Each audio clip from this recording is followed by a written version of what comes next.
Hi everyone, and in this video I'll be telling you guys how to solve this question. I'll be showing you how to solve this question. Question number 32 from exercise 5.1, continuity and differentiability. And this exercise quite long guys, 34 question है, 32 question तक आ चुके हैं finally. So let's find out guys. सबसे पहले हमें function given है, हमें check करना है और शो करना है कि जो हमारा फंक्शन है mode of x cos x is continuous. तो कैसे सॉल्व करेंगे इस क्वेश्चन को? तो ये हमें फंक्शन गिवन है, तो हम क्या कर सकते हैं इसमें फंक्शन एफ फंक्शन को हम ना as a composition of two function लिखेंगे, as a composition of two function. तो यानी कि अगर एफ ओ जी निकालना हो हमें, F O ji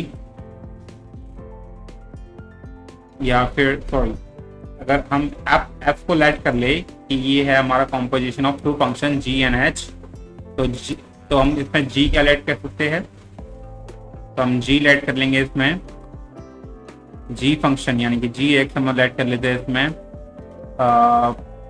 mode of x, ठीक है, एंड एच हम इसमें लेट कर लेंगे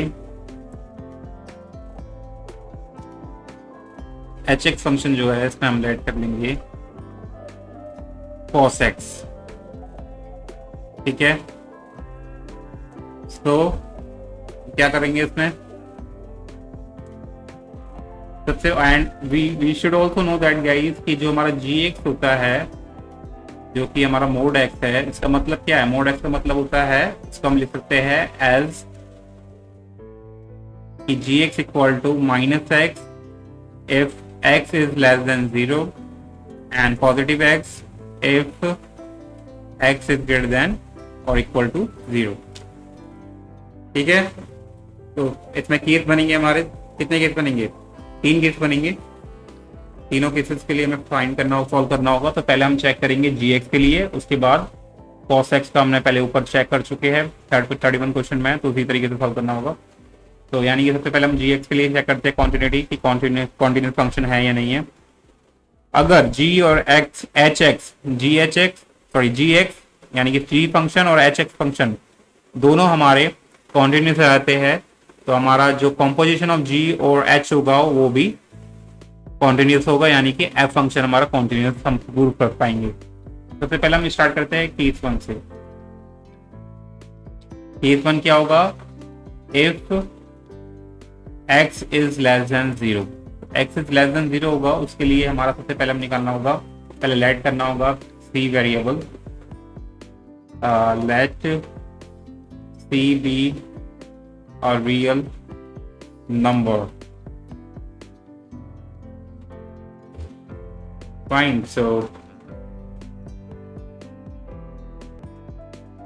तो इसके लिए सबसे पहले हम निकालेंगे लेस देन 0 के लिए, x लेस देन 0 के लिए जी सी, यानी कि function at C, G x function at C. तो यानी कि जी फंक्शन क्या है हमारा इसमें लेस देन 0 के लिए माइनस एक्स होगा, यानी कि माइनस सी हो जाएगा। अब निकालेंगे इसका लिमिट, इसकी लिमिट निकालेंगे। तो limit x is to C of function G x, तो limit x is to C G x function क्या है हमारा माइनस का x अप्लाई कर देंगे, सॉरी c है यहाँ, 0 नहीं है।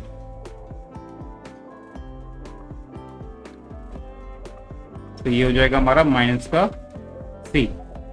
तो ये आप देखेंगे कि हमारा जो फंक्शन है जी सी है, function at c and limit same आ गया है। तो therefore we can say that, पहले लिखेंगे रीजन लिखेंगे, since limit of G x equal to आ रहा है हमारा जी सी, तो therefore we can say that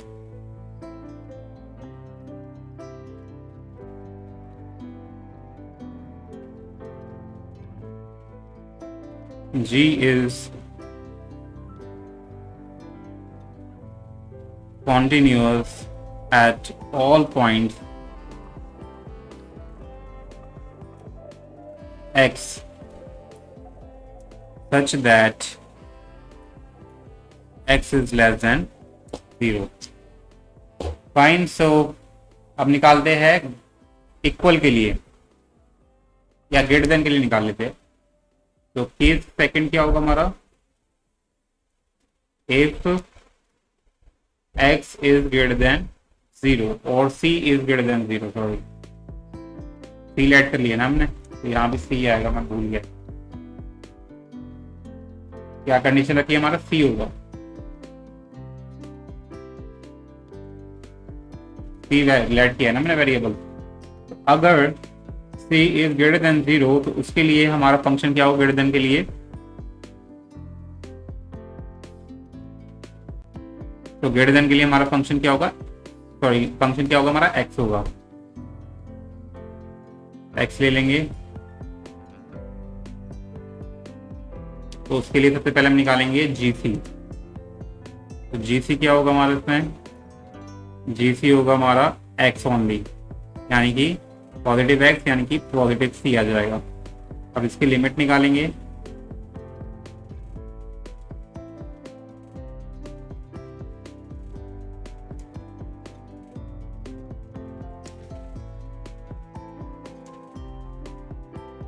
x function होगा हमारा एंड यानी कि x आएगा हमारा इसमें ग्रेटर देन 0 के लिए, यानी कि हो जाएगा प्लस पॉजिटिव c। तो आपने देखा यहाँ भी हमारी लिमिट,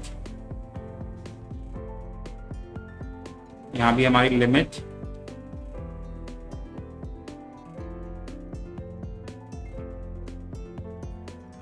और function gx and function at c है, c इक्वल आ चुके हैं।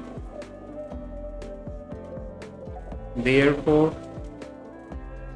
function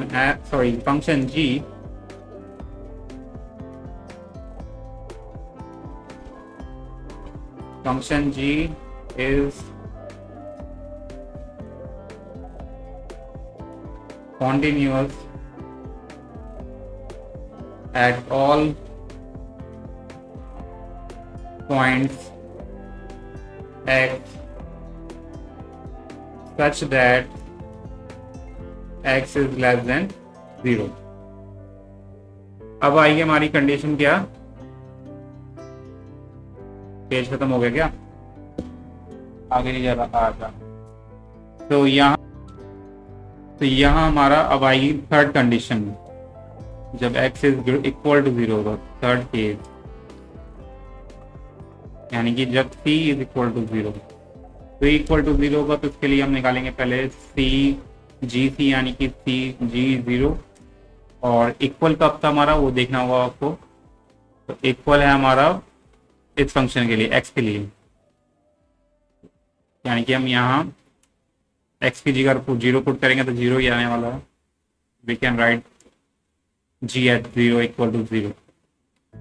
अब हम निकाल देंगे इसकी लेफ्ट हैंड लिमिट,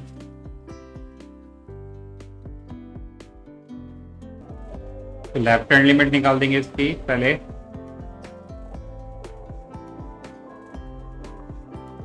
यानी कि लेफ्ट हैंड लिमिट यानी कि x लेस देन 0 के लिए।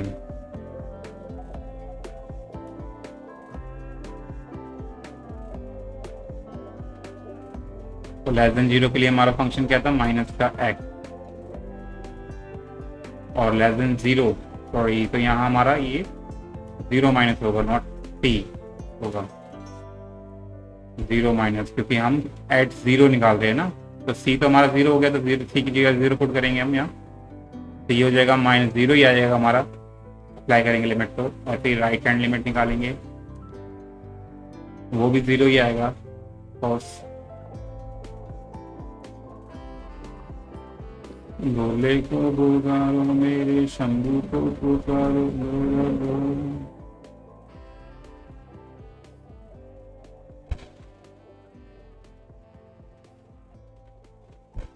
तो यहाँ आ गया हमारा प्लस का x, 0 अप्लाई करेंगे वापस से 0 हो जाएगा। तो देयरफॉर हमने देखा कि जो हमारी लिमिट है, लेफ्ट हैंड लिमिट और function gx, right hand limit और function gx and function g at c value guys हमारा क्या आ रहा है, g at x equal to c equal आ रहा है, 0 0 0 आ रहा है। तो therefore we can say that therefore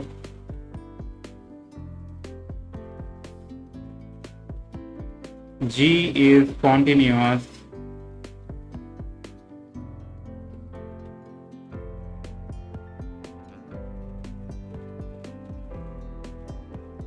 function at x equal to 0। Fine से यानी कि हमने देखा कि तीनों केसेस में हमारा फंक्शन जो g है वो कॉन्टिन्यूस है, तो we can say that hence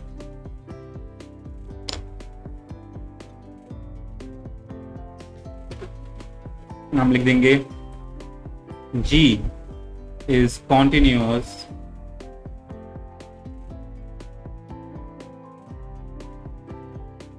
g is continuous at all points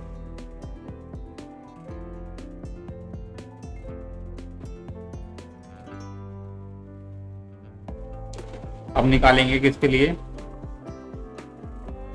H x को चेक करेंगे कि कॉन्टिन्यूस है नहीं है। तो ये तो हमने अभी पिछले क्वेश्चन में ही किया था सॉल्व, तो एक और बार कर लेते हैं, कोई नहीं। तो यहाँ हम क्या करेंगे, सबसे पहले निकालेंगे, पहले लेट करेंगे, लेट p बी अ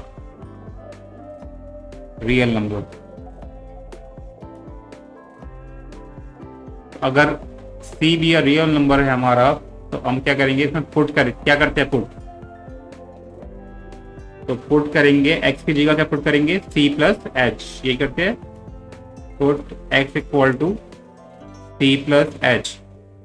तो अगर, क्योंकि जो लिमिट होगी वो भी चेंज हो जाएगी हमारी इसमें जब लिमिट अप्लाई करेंगे, तो क्योंकि लिमिट हमारी क्या है, पहले क्या लिमिट होगी, x is to C.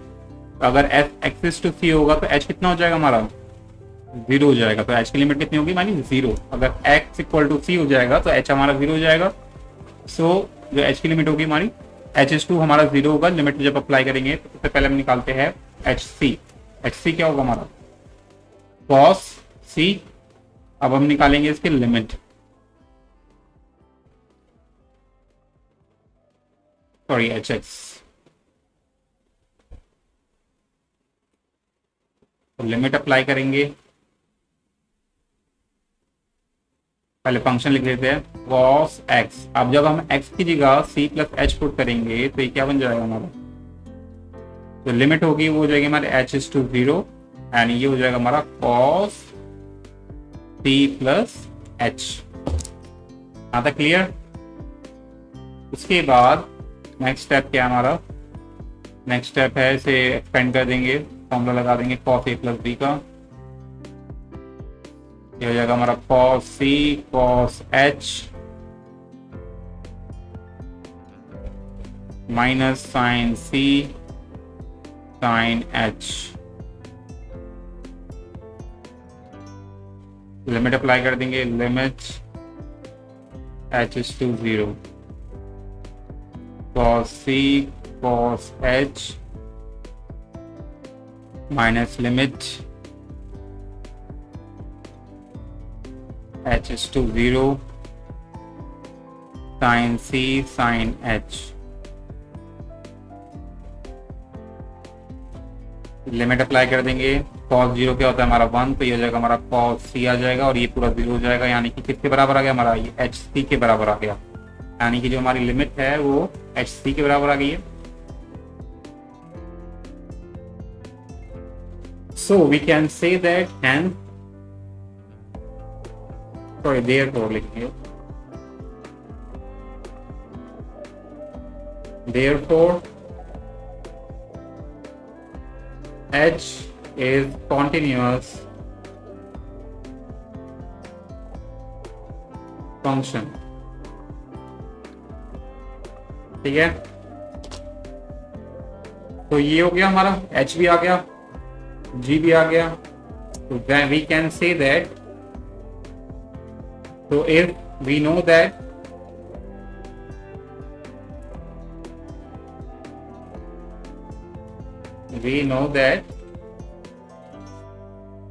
if g and h are continuous function,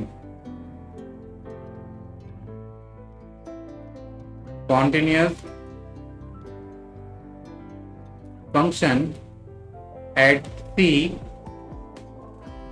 then composition of जो होगा हमारा composition of G and H is also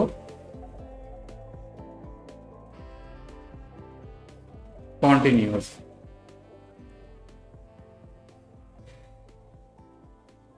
ठीक है, तो कौन जी ऑफ एच क्या है हमारा, बेसिकली जी ऑफ एच क्या है हमारा, फंक्शन एफ है,